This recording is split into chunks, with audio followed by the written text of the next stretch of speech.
done very well with China.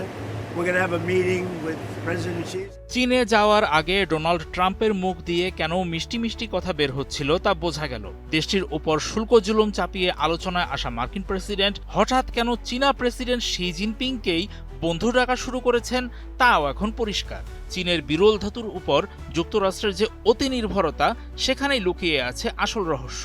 শীর্ষ সম্মেলনে চীন ও যুক্তরাষ্ট্র বিরল মৃত্তিকা খনিজ রপ্তানিতে চীনের দেওয়া বিধিনিষেধের উপর ভিত্তি করে চলমান যুদ্ধবিরতি বা স্থগিতাদেশের মেয়াদ বাড়ানোর বিষয়টি বিবেচনা করছে। চীনের কাস্টমস তথ্য বলছে, এখনও মার্কিন প্রতিরক্ষা ও উৎপাদন খাতের জন্য খুবই প্রয়োজনীয় ওই উপকরণগুলোর সরবরাহ এখনও কমিয়ে রেখেছে চীন।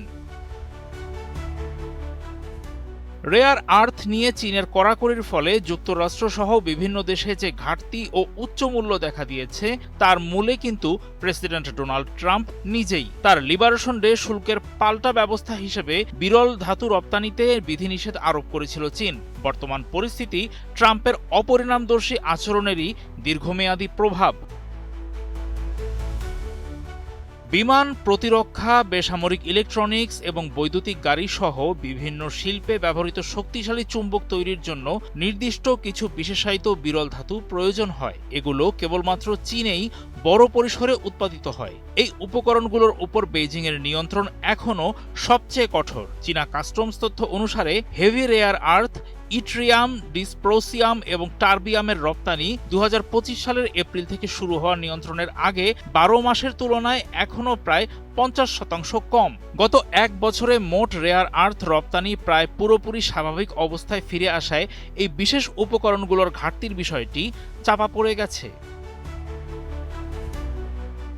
এই ঘাটতির বিষয়টি গত অক্টোবরের শীর্ষ সম্মেলনে হোয়াইট হাউসের দেওয়া বক্তব্যের সঙ্গে সাংঘর্ষিক মনে হচ্ছে। হোয়াইট হাউস তখন জানিয়েছিল যে চীন বিরল ধাতুর উপর বর্তমান এবং প্রস্তাবিত বিধিনিষেধগুলো কার্যকরভাবে তুলে নিতে রাজি হয়েছে। অথচ চীন 2025 সালের এপ্রিলের ওই নিয়ন্ত্রণের পক্ষে বারবার বলে আসছে। দেশটি দাবি করছে তারা বেসামরিক ব্যবহারের জন্য নিয়মিতভাবে লাইসেন্স দিয়ে থাকে।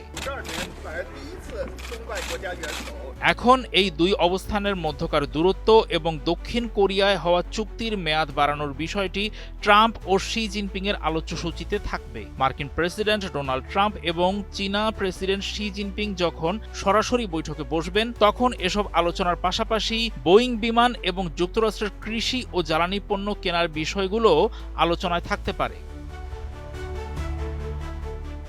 মার্কিন প্রেসিডেন্ট বেইজিং পৌঁছানোর পর 14 ও 15 মে এসব আলোচনা অনুষ্ঠিত হবে। 2017 সালের পর এটি ট্রাম্পের প্রথম চীন সফর।